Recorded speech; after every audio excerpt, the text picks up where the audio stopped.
This was one of the most dramatic and confusing races we've had this whole season. But this wasn't just a race. This was a journey from 7th on the grid all the way to 7th on the grid. Well, at least it wasn't wet. And staying on the positive side, 3 cheers for my camera that after 2 races of randomly corrupting my videos, finally recorded the whole race. So now I have no excuse to give you guys a 3-minute video. So if you're new here, the way this race works is we're split into randomised teams of 3. And with 5 pit stops for driver changes, we have to complete the 1 hour and 30-minute race. We're weighed as a team before the race, and all the teams below a certain weight are given a penalty to serve during their pit stop to balance out the races.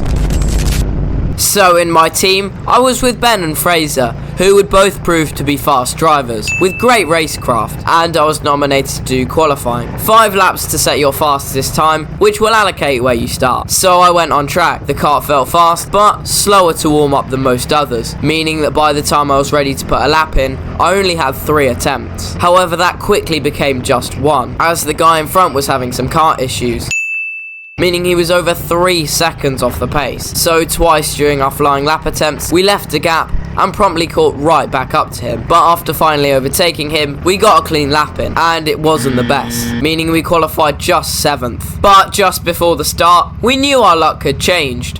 How, you ask? Did I see a shooting star? Did everybody's engines turn off? Nope, a bee came and landed on my shoe. And after about 30 seconds of buzzing around my feet, it promptly took off and started attacking Otto, which was very funny to watch. So it's lights out and away we go. Can we cut to the inside and take the position from the car in front? Not quite. Seth is able to cut in front of us. So we're retaining P7 on the start. Down into turn 1, we give him a little tap. But it's going to be single file now. Josh Hall goes out wide. Are we able to nab a position there? No, we're not quite close enough. It's nearly 3 wide into 180 though. We're going to follow them down and see if we can capitalise on any potential incidents. Burt goes wide, but nothing in this opening sector. We're going to see if we can capitalise on this though, and not quite. We're still not close enough. We could have done, but we just weren't on the outside line. So we're going to be retaining position for lap 1. But 2 laps later, and we're right on the tail of Seth. And as he goes wide out of the final corner, he's into the barriers, and we're going to be able to capitalise on that position. He's not out, he has just brushed them, but it has given us the place. And this kick started our comeback through the field, as after Burt pitted on lap 4, it only took us a few laps to catch right up to the back of Otto. So we're not quite close enough to Otto going into Oak Tree, but here's battling. The guys on the curb, they're side by side, and we're going to capitalise. It's on the outside. Now sending it down the inside into the last corner. We have priority. We're going to park it on the apex. We're going to let it run out wide, and that is the position. So a lap later, and we still haven't got past the car in front. He has come up on some cadets though, so this could be our chance. They're going to go side by side. We're going to take it right in the middle, 3 wide down into the last corner, but we are going to take the place. The cadet backs out, and we have the inside on him. So now that's going to be 2 positions on track, 1 on points. And now we're telling him to follow us as we chase down Josh Hall. However, Josh would pit before we could get to him. And as the leader had pulled such a big gap, we finished our first stint P2. However, as for net position, we could have been anywhere between 2nd and 5th, depending on what pace people's teammates were doing. And this is where the confusion starts to come in. So this was probably one of my worst pit stops I've ever had at Red Lodge. Just watch this.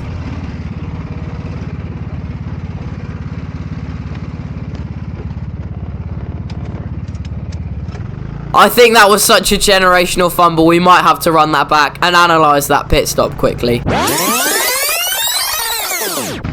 So to start off with, I'm way too eager and I run towards the car, forgetting that Fraser needs to tag me first. Then I'll drop the seat liner in, but it's sideways, so instead of readjusting it, I just step on it.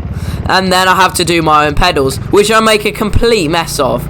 And finally, we're out the pit lane, but that alone has cost us about 5 seconds. So we came out the pits in a solid P3. However, we still didn't know the net position of this, as everybody between P2 and P9 were all within 1 pit stop of each other. So we really could have been anywhere in the top 10. But now we turn once again to my camera. But what is it this time, you say? Has it stopped recording? Has it died? Nope. it's gone diagonal. So you might want to turn your head to the left about 45 degrees for the rest of this video. So after about 5 minutes of flying laps in Stint 2, we've caught up to the guy in front. Can we have a look down turn 1? Not quite, but he's going to go wide out the corner, so we're going to try and follow him around the outside. We're going to slip down the inside for 180. He's going to hold the line though. He's going to try and park it on the apex, but we are round. We've done the switchback. Can we hold side by side? And we're going to send it around the outside, and that is the move. So aside from dispatching some back markers, nothing else really happened in this stint. But get your thumb off your screen and watch till the end, because it was after my stint that all the action happened. So when Ben went out for his stint, he was still running P2, but also still unsure of the net position. However, said net position was not helped when Ben was spun round by another car. This meant that when Fraser went out to bring the race home, we were P9 and in a huge gaggle of cars. However, to add to this drama, we had already racked up 2 collision warnings. So if we got one more, a very easy feat in a huge group of cars, we would have a 20-second penalty. But Fraser pulled a masterful drive, keeping it clean while still weaving through the pack, meaning that by the end we finished P7. So a huge well done to Ben and Fraser. Thanks for all the support on this video series. Thanks for watching, and I'll see you guys next time.